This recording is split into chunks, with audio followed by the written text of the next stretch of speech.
Darkness, emptiness, nothing. If we can't see it, it's not there. Or is it? Most of us never see an unidentified flying object, a UFO, but can we say for sure there's nothing out there? Tonight we begin the journey to answer the question, are we alone? We're satisfied there's something there. That's not a point of question anymore. The question is, what is it? To try and answer these questions, we came here, Chicago, home of the Center for UFO Studies, and the most extensive research done on extraterrestrial activity. What are UFOs? Well, speaking personally, I think that it's an extraterrestrial intelligence of some kind. I don't know where from or what it's for or anything about it. I just think it's somewhere else. It's nothing from the Earth. Sherman Larson is a ufologist. He collects and classifies UFO data. It ends up here in file cabinet after file cabinet. We were surprised at the number of UFO sightings in our area, close to 250 in just the last 20 years. There, Cincinnati. Sightings like this one, case number 4558, October 22nd, 1975, Covington, Kentucky. Shortly after 9 p.m., RP, as we'll call him, was working late at the Covington Municipal Building. While across the river, the Reds were battling it out in the third game of the World Series. RP was listening to the big game on the radio. He reached to turn up the game. Two-base hit, and it scores Morgan with the second run. Glanced out the window. Then he saw it. He didn't know what it was. It looked like a ball of orange light hovering over the city of Covington. Experts call that sighting a close encounter of the first kind, visual contact. In our next report, we'll show you a close encounter of the third kind and the Cincinnati flap of 1973.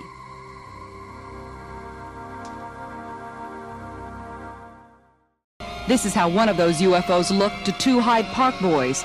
Case number 3271, October 27, 1973. It's just one of a large number of sightings at one time. That's called a UFO flap. Volumes of reports where we thought we were being invaded. Now why that? And then suddenly by the end of the year, this started in September and October, November, and by the first of the year they were gone. Now how do you account for that? Well, we in research frankly don't know. Leonard Stringfield is a well-known Cincinnati ufologist. He's been investigating UFOs in this area for over 30 years. A prominent UFO consultant to the U.S. Air Force and author of Situation Red, the UFO Siege. Stringfield's cases include more than just sightings. There were just suddenly a burst of a concentration of low-level sightings of the UFO. And many close encounters and some landings. Case number 3285, one of Stringfield's most publicized. A close encounter of the third kind, contact with an alien. It was in this parking lot that Maggie Smith, as we'll call her, saw something. She was living over there in that trailer court when something happened she still can't explain. She met us here to tell us what she saw that night. It was 7:30 on a Sunday evening. She was to meet us here, away from family and friends. She wanted to keep her identity a secret, afraid of ridicule. Here's her account of what happened the night of October 24th, 1973. I glanced out and I saw the lights, blue and gray. They were beautiful. Then my eyes glanced out to a creature was hovering over a car. His body was no shape to him at all. And I hear a big boom, and just as I heard the boom, I ran to the window, and the thing, it was gone. Nobody believes you when you say you saw it, you know. You seen one, they said, no. They said, oh, come on now. And I said, well, I did, that's all I can say. Investigator Stringfield's conclusion: I remember drilling her over and over from every possible way, trying to break down the case because it did seem just, a little ridiculous.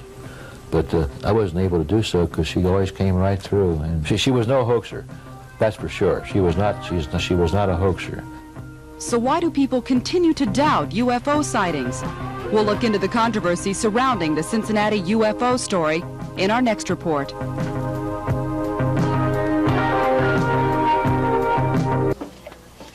In searching through the files at the Center for UFO Studies in Chicago, we came across case number 2373. A retired coal miner from Pine Knot, Kentucky reported seeing an alien. He described it like this.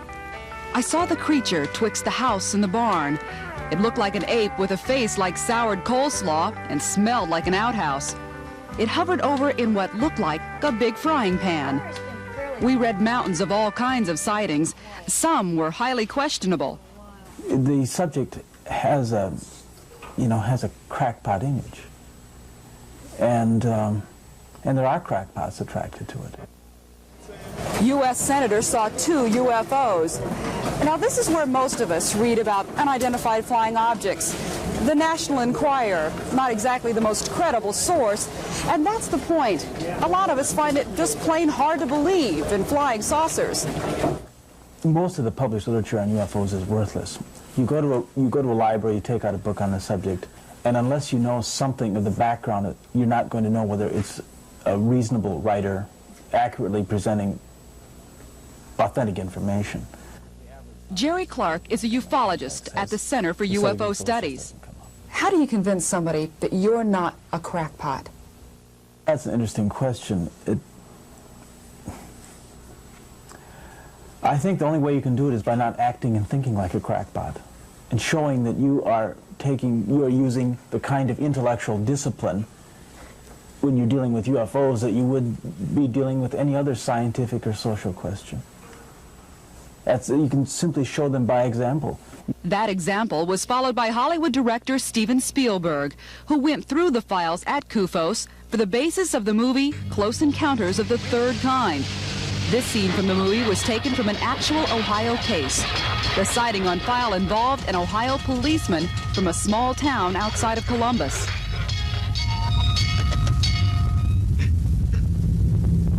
But of all the reported sightings that end up in file after file, how many cases are legitimate? Oh, not very many of them. 5%, 10% at the most. It's very easy for people to mistake things in the sky. But what about the 5% that are unexplainable? What evidence is there? And if there is physical proof, then where is it? They're in military custody. That's the problem. To get around that would be to deny everything, keep everything in the highest degree of secrecy. Is the U.S. government keeping UFO research classified? We'll try to answer that in our next report. Whatever UFO study the government is doing, if it's doing any, is well hidden. This is Wright-Patterson Air Force Base in Dayton, home of Project Blue Book.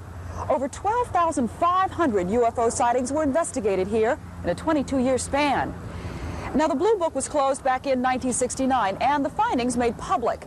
The vast majority of those UFO sightings were labeled by the Air Force as explainable. Today, even though the project is unclassified and has been so for years, both Air Force officials here and in Washington, D.C. have refused to talk to us about Blue Book. It was really a PR setup, because behind the scenes were the technical data, I understand, that they got for not only the crash craft, but other encounters by military pilots, and gun camera photos were analyzed, and those were all secret, and they remain secret today. There are rumors that the Air Force knows more than it's saying. Rumors surrounding the infamous Hangar 18 at Wright-Patterson. The most famous one is the Roswell incident down in New Mexico.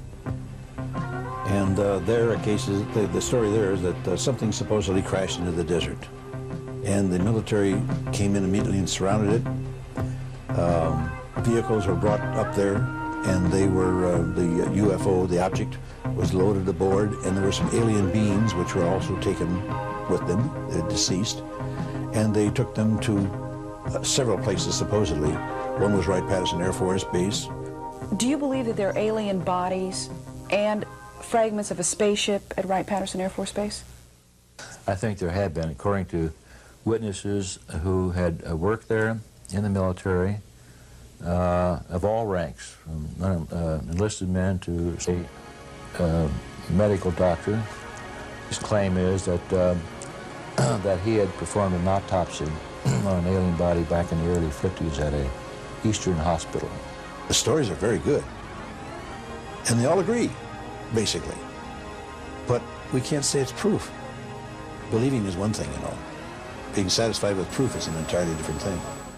Tomorrow we'll explore the future of UFO research and the close encounter of the fourth kind. The lights disappeared. He returned to his truck and tried to start it. The truck was dead. As he glanced at his watch, he discovered that it was midnight, 4 hours after he stopped. He can't account for that missing time.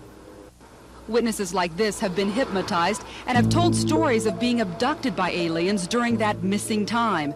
Again, like all of the other kinds of close encounters, the only proof is in eyewitness testimony. And the whole subject remains to this very day a complete mystery. There's no resolution.